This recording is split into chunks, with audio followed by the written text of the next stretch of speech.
오늘은 에스더 8번째 시간으로 왜 악인은 형통할까라는 제목으로 함께 잠시 은혜를 나누기 원합니다. 우리가 잘 알고 있는 시편 1편 말씀은 시편 전체의 주제이자 어떻게 보면 한 걸음 더 나아가서 성경 전체의 주제라고도 볼 수 있을 것입니다. 의인은 복을 받을 것이고 악인은 멸망을 받을 것이다 라는 것이죠. 하나님께서 온 세상 만물을 다스리시고 통치하시기 때문에 의로운 자에게 복을 주시고 악인을 심판하신다라는 것입니다. 이것이 우리 신앙생활 하는 데 있어서 커다란 전제가 되는 것입니다.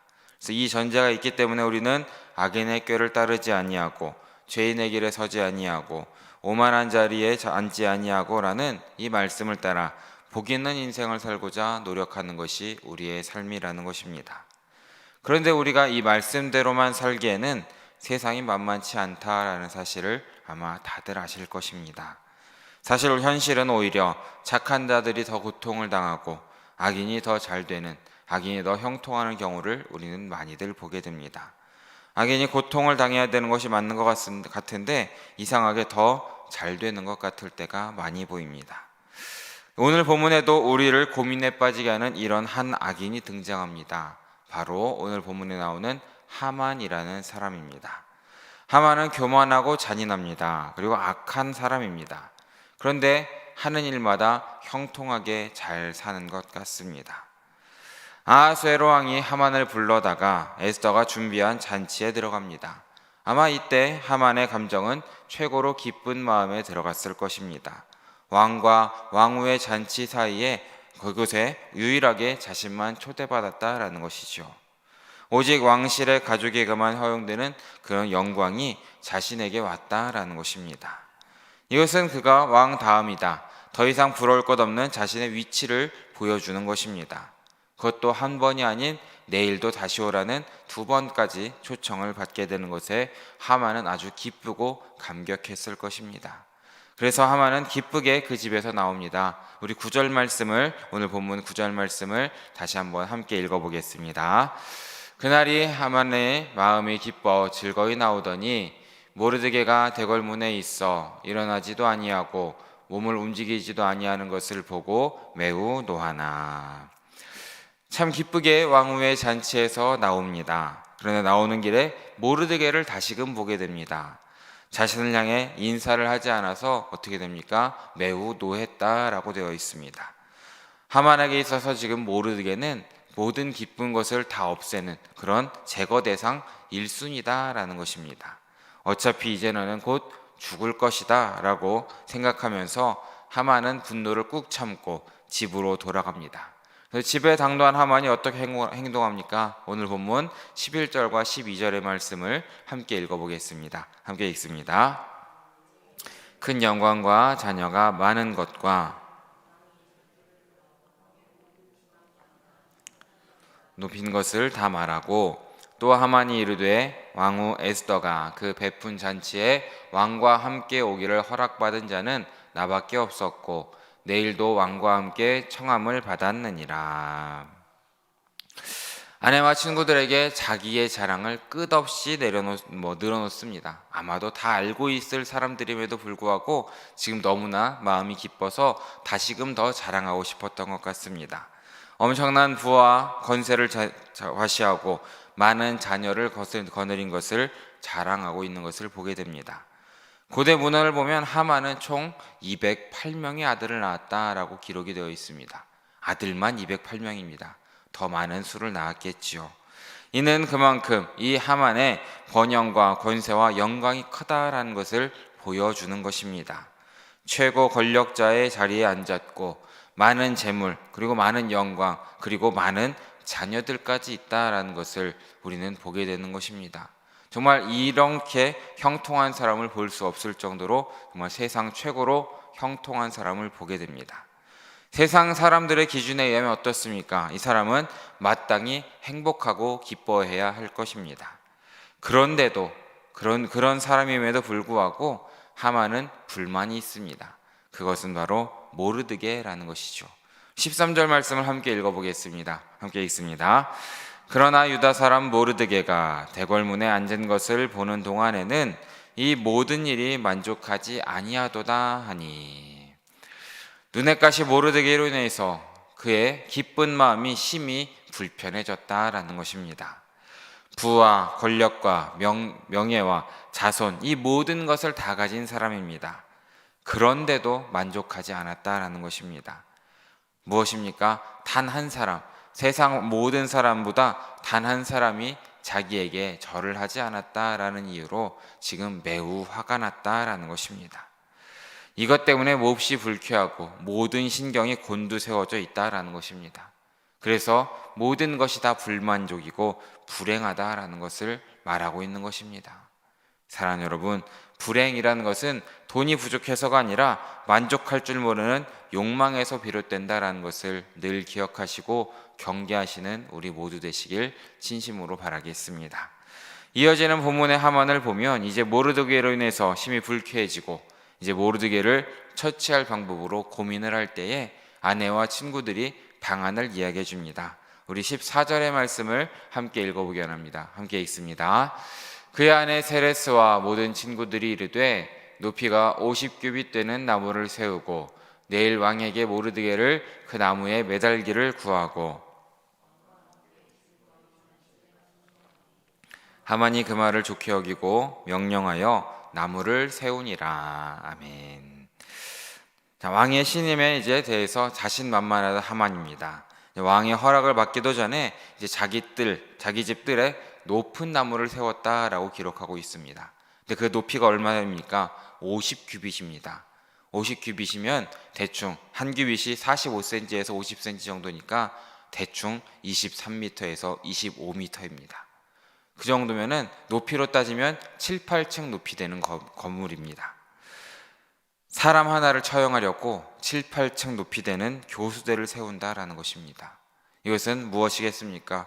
우리가 볼 땐 정말 너무나 지나친 처사임에 틀림없습니다.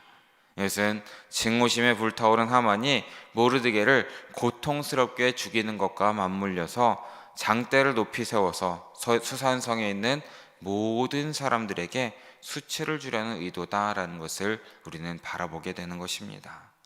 지금 모르드게와 유대인들의 생명은 풍전등화와도 같다라는 것을 우리는 보게 되는 것입니다. 반면 하만은 지금 형통할 대로 형통해져 있다라는 것을 우리는 말씀을 통해 보게 됩니다. 지금 이렇게 우리는 자기가 원하는 대로 일이 착착 진행되고 있는 악인의 모습을 보게 됩니다.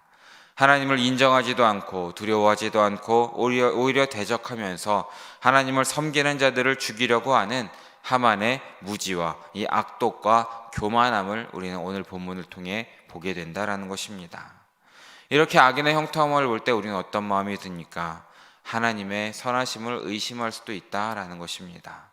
시편 73편의 기자인 아삽 역시도 악인 형통하는 것을 보고 거의 넘어질 뻔했다라고 고백하는 장면이 나옵니다.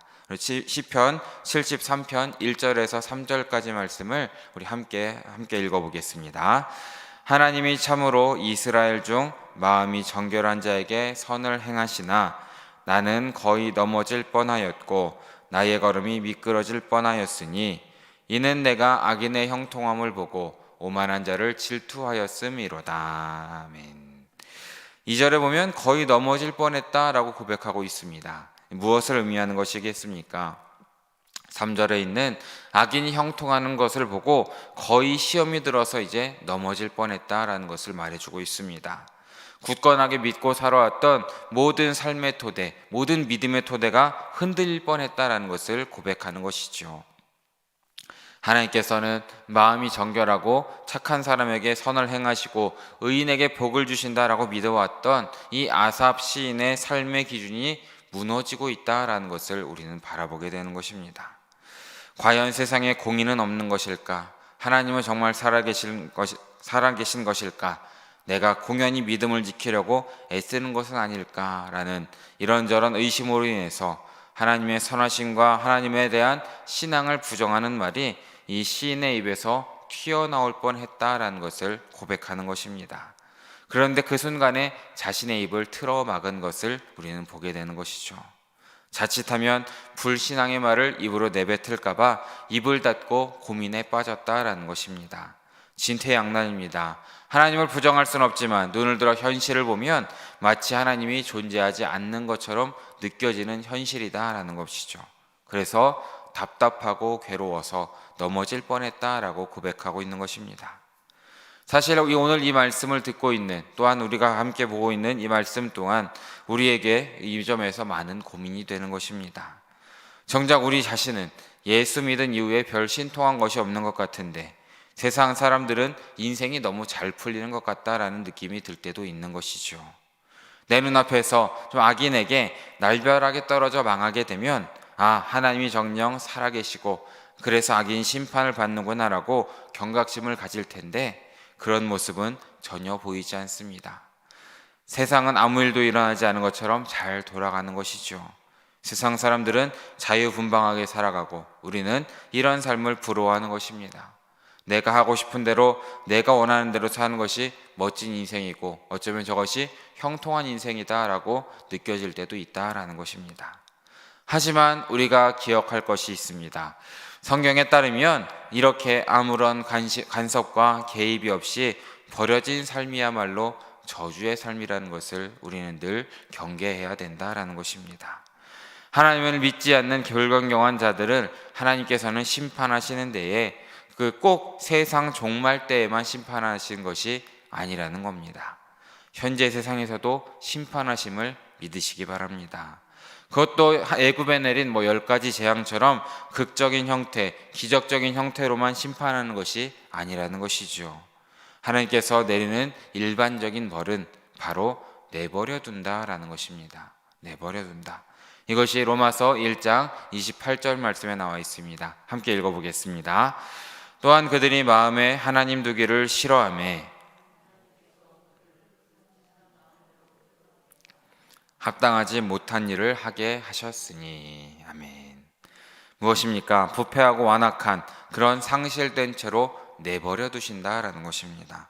이것이 하나님을 떠난 인생에게 주는 하나님의 무서운 형벌이다라는 것을 우리는 기억해야 되는 것이죠. 우리가 생각하는 형벌이라고 하면 지진이고 홍수가 나고 불이 나고 연병이 돌거나 적군이 쳐들어오는 것쯤으로 우리가 생각을 하게 되는데 가장 보편적인 벌은 마음대로 살도록 내버려 두는 것이다 라는 겁니다. 참견하지 않고 보호해 주지 않고 감독해 주시지 않는다라는 것을, 그것이 형벌이라는 것을 우리는 기억해야 되는 것입니다. 무엇입니까? 마치 줄이 끊어진 연과 같고 브레이크가 없는 자동차를 타고 질주하는 것과도 같다라는 것입니다. 인생이 어디로 가는지를 모르는 것이죠.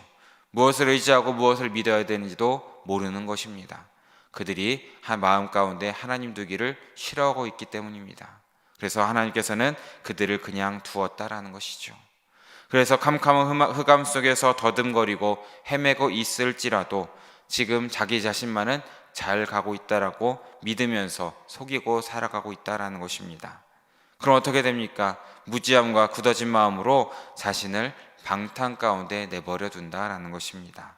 그리고 욕심과 욕망을 쫓아 모든 더러운 것을 행할 때에 언젠가 될지는 모르지만 멸망이 호련히 그들에게 임한다라는 것을, 그리고 이것이 하나님의 형벌이라는 것을 우리는 기억해야 되는 것입니다. 반면 하나님의 백성은 그렇지 않습니다. 하나님께서 모든 것 가운데 개입해 주시고 간섭해 주신다라는 겁니다. 그 안에 빛이 있어서 인도함을 받게 되는 것이죠. 진리와 생명이 있어 복된 길로 나아갈 수 있도록 우리와 함께 하신다는 것입니다. 하나님의 보호를 받는 것입니다. 그래서 생명의 충만함으로 갈수록 형통하여지고 선한 열매를 맺게 된다라는 것을 우리는 기억해야 되는 것이죠. 그런데 안타깝게도 하나님 백성들의 갈등이 바로 이 자리에 있습니다. 하나님의 뜻에 따라 살기에는 세상의 화려함과 세상의 매력이 주는 유혹이 너무도 크다라는 것이죠. 반면에 세상의 유혹에 빠져 살자니 속이 좀 캥기는 고통이 있다라는 것입니다. 이미 하나님의 생명과 진리를 알고 하나님의 보호하심과 복을 딱 깨닫고 있기 때문에 그것을 떠나서 살기는 어렵다라는 것을 알고 있습니다. 그래서 믿는 자들이 내는 꾀가 적당한 선에서 타협하자라는 것입니다. 하나님의 비유를 맞추는 동시에 세상의 재미도 함께 누리려고 한다라는 것입니다. 그런데 하나님께서는 우리가 그 꿈에서 깨라라고 우리에게 말씀하십니다. 사랑하는 여러분, 하나님과 만몬을 겸하여 섬길 수 없다라는 것을 우리는 늘 기억해야 되는 것입니다. 둘 중에 하나입니다. 하나님의 보호하심과 인도하심 가운데 살든지 아니면 하나님의 내버려 두심 속에서 살든지 둘 중에 하나라는 것입니다. 그런데 어쩌면 이런 갈등과 번민을 죽을 때까지도 완전히 벗어나지 못할 수도 있습니다. 아삽 시인도 이런 고민과 고통 가운데 살다가 번쩍 정신이 드는 때가 있었다라고 고백을 합니다. 언제 그런 일이 일어납니까? 우리 시편 73편 17절의 말씀을 함께 읽어보겠습니다. 하나님의 성소에 들어갈 때에야 그들의 종말을 내가 깨달았나이다. 아멘. 성소에 들어가기 전까지는 이 아삽 시인 역시도 세상이 전부인 줄로 여겼던 사람입니다. 세상은 약육강식이고 이런 적자 생존의 법칙대로 움직이기에 힘을 가진 자가 지배하고 강한 자가 약자를 억누르고 폐악을 저지르는 것을 보게 됩니다. 사회의 모든 정의가 무너진 것 같습니다. 하나님이 존재하지 않는 것처럼 느껴졌다라는 것이죠. 하지만 성소에 들어서니 그 가운데 하나님의 존재가 생생히 느껴졌다라는 것을 이렇게 고백하고 있는 것입니다. 그러기에 사랑하는 여러분, 그만큼 예배가 중요하다라는 것을 믿으시기 바랍니다. 예배드리기 전에는 하나님이 없는 것처럼 느껴지고 우리 스스로가 패배처럼 느껴질 수도 있습니다. 무력하는 것처럼 느껴질 수도 있습니다. 하지만 우리가 예배 전에 나와서 하나님께 예배할 때에 문득 하나님의 임재가 느껴지게 되는 것입니다. 찬양 가운데 하나님께서 살아계셔서 우리 예배를 받으시는 것이 느껴지는 것입니다. 말씀 가운데 하나님께서 여전히 온 세상을 다스리고 계시는 것이 믿어지게 된다라는 것입니다. 그러기에 하나님의 공의가 살아있는 것이 느껴지고 하나님의 심판이 다시금 깨달아진다라는 것입니다. 그때에 악인들의 종말도 깨달아지는 것이죠. 악인의 형통이 최고의 정점에 올라서는 순간 그들의 종말이 임한다라는 것을 깨닫게 되는 것입니다. 그래서 아삽 시인은 이렇게 고백합니다. 시편 73편 18절과 19절의 말씀을 함께 읽어보겠습니다. 주께서 참으로 그들을 미끄러운 곳에 두시며 파멸에 던지시니 그들이 어찌하여 그리 갑자기 아멘. 마치 미끄럼틀에서 쭉 미끄러져서 내려가는 것처럼 악인의 파멸이 순식간에 이루어진다라는 것을 고백하고 있습니다.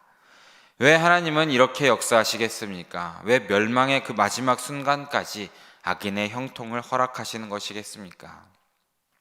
우리 생각에는 좀 일찌감치 악인에게 벌을 주시고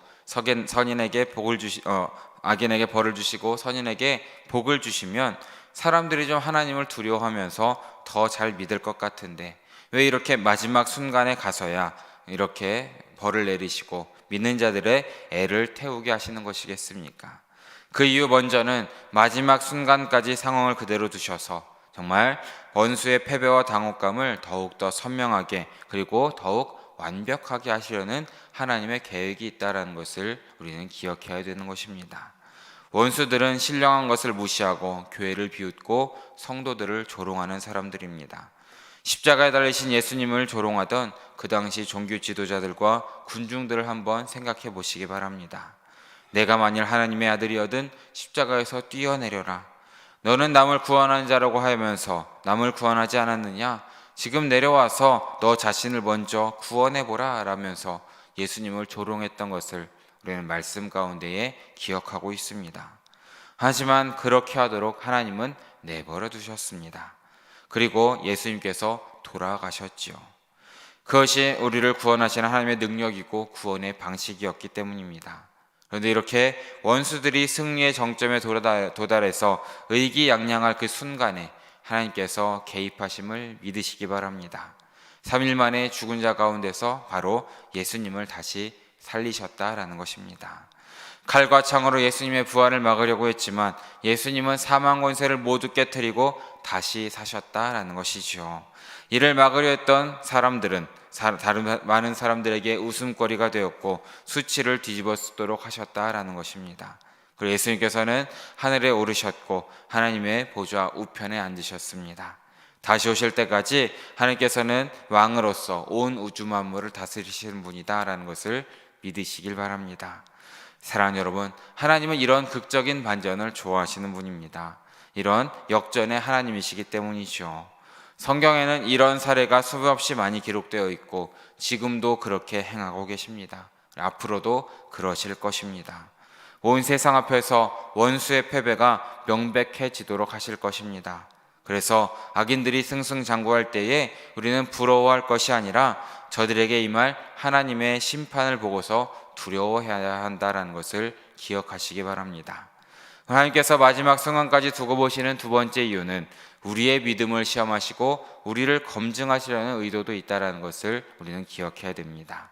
위태한 자리에서도 우리가 진정으로 하나님을 의지하는지 아니면 세상을 바라보는지를 이렇게 보려고 하신다라는 겁니다. 하나님은 즉각 우리를 건져내시지 않을 때도 있는 것이죠. 우리의 기도에 즉각 응답하시지 않을 때도 있다라는 것입니다. 마지막까지 기다리셨다가 우리의 신앙이 검증되기를 원하실 때도 있다라는 것입니다. 우리의 믿음을 강하게 단련시켜서 불순물을 제거하시려는 것입니다. 정금 같은 믿음으로 나오게 하기 위해서 우리를 시험하실 때도 있다라는 것을 기억하심으로 인내로서 하나님을 믿는 그 믿음을 지키시는 우리 모두 되시길 진심으로 바라겠습니다. 말씀을 정리합니다. 사랑하는 여러분, 악인의 형통을 부러워하지 마시기 바랍니다. 또한 악인과 함께 하지도 마시기 바랍니다. 비록 더딜지라도 하나님이 작정하신 때가 이르면 순식간에 악인은 파멸로 빠지게 될 것입니다. 그의 모든 자랑은 졸지의 수치가 될 것이고 그의 존재감은 소멸될 것입니다. 한번 무너져 쓰러지면 다시 일어나지 못할 것입니다. 하지만 하나님을 의지하는 의인은 7번 넘어질지라도 다시 일어날 것입니다. 왜입니까? 하나님께서 함께 하시고 붙들어 주시기 때문이다 라는 것이죠. 이것이 우리가 누릴 복이다라는 것입니다. 하나님께서는 항상 우리와 또 우리의 삶 가운데 함께 하실 것입니다. 장래에도 함께 하실 것입니다. 우리 교회에서뿐만 아니라 우리의 가정, 우리의 직장과 우리의 사업터 또한 세상 가운데에도 하나님께서 함께 하실 것입니다. 온 세상이 하나님의 주권 아래 속해 있다는 것을, 우주 만물에 하나님의 임재로 충만하는 것을 우리는 믿고 따를 수 있어야 되는 것입니다. 하나님의 영역에서 벗어난 것은 아무것도 없는 것입니다. 과거나 현재나 미래나 빛 가운데 어둠 가운데나 하나님의 손길을 벗어날 수 없다라는 것입니다. 우리의 원수까지도 하나님의 통치 아래 있음을 믿으시기 바랍니다. 그리고 아무도 모르는 그때에 우리 주님께서 그 모든 원수를 우리의 발 아래에 엎드러지게 하실 것입니다. 그렇게 악은 제거될 것입니다. 의로운 자는 영광 가운데 새 예루살렘에 입성하여서 하나님을 뵙게 될 것입니다. 이 역사의 종국을 우리는 깨닫고 하나님을 믿기 때문에 언제 어디서나 우리는 담대하게 의롭게 또 두려움과 절망을 떨쳐버릴 수 있다는 것을 기억하시길 바랍니다. 그러므로 우리 사랑하는 영혼의 성도님들 모두 악인의 형통함을 부러워하지 마시고 하나님의 자녀된 우리가 얼마나 큰 복을 누리고 사는지, 그리고 얼마나 큰 복을 받고 살아가는지에 대해서 생각하시고 묵상하시는 오늘 하루 되시기를 진심으로 바라고 축원합니다. 함께 기도하겠습니다. 사랑해 주님 너무나 감사합니다. 오늘 새벽에도 잊지 않고 나와서 주님께 예배하고 주의 말씀을 들을 수 있게 인도하심에 다시 한번 감사드립니다.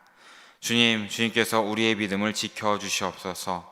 우리가 세상을 바라보면서 악인의 형통을 바라보며 부러워하고 시험에 드는 것이 아니라 우리를 지으시고 지키시고 돌보시는 하나님을 바라보는 그 믿음을 우리에게 허락하여 주시옵소서. 그러므로 우리의 가운데, 우리의 삶 가운데 하나님께서 지키시는 그 복이 있다는 것을 우리가 깨달을 수 있도록 인도하시고, 세상 사람들과는 다르게 하나님의 뜻대로 살아가는 믿음 또한 우리에게 허락하여 주시옵소서.